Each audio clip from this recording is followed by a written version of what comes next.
This was built 4 years ago, and this is our auxiliary spillway. But before, if you look over, you see the tower up there, and the principal spillway that was built in the 50s when the lake was built is kind of around the cove. You can't see that. Well, the state determined years ago that that was inadequate to pass, major storms, which we had a 1,000-year storm.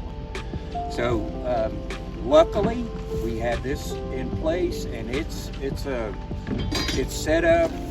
It has 8 flip buckets on it. They're big concrete walls, for lack of better words, and they're designed to tip at different intervals when we max out at our principal spillway up there. So then it activates. So those captain of a truck company, Ladder 8, this is our first in district, and I got to work that morning. I live in town, about 5 minutes away from the station. Saw some trees down, knew we had a storm, but didn't really have a grasp of quite how bad it was. So we wound up hanging out at the station while the B shift was continuing to work. About 10 o'clock, I said, it's time for you guys to take a break. We're going to take over.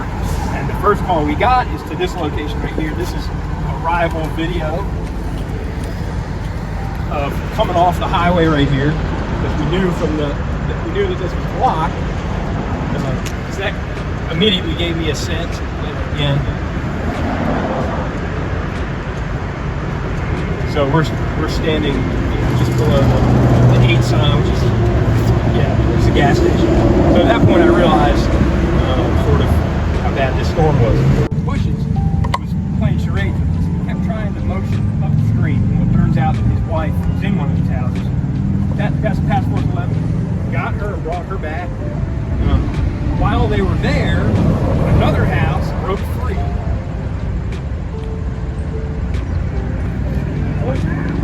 And sort of beached just in this dip over here. So essentially what we had was this flood water, obviously all the way back to the hotel. And they were trying to find a up on Fairview Road. That's where our put-in was.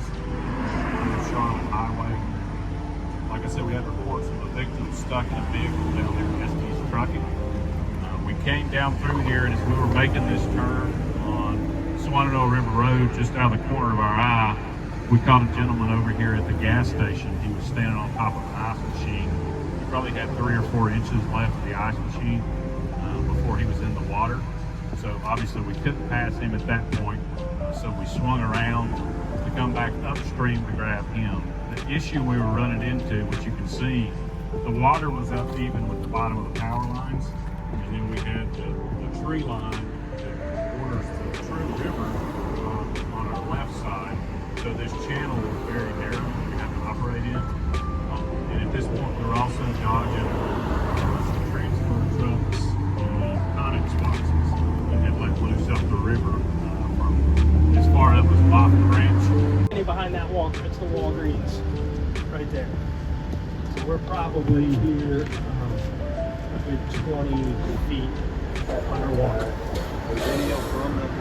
That's from, we pulled up and parked right on the center of the 240 bridge. So the police were up there, they had drones, they were looking for, turns out they had seen a family. So what was happening was there was a family on the roof of a house, and they were calling 911 and they were texting 911. We would lose cell service intermittently.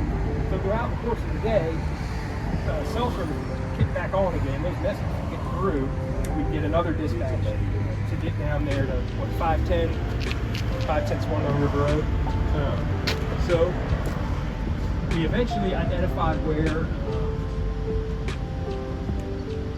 she was located. She was hanging, I don't know if you can see right here, but this is her right here.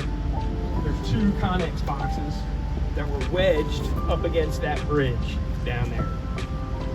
So similar situation to all these guys are talking about.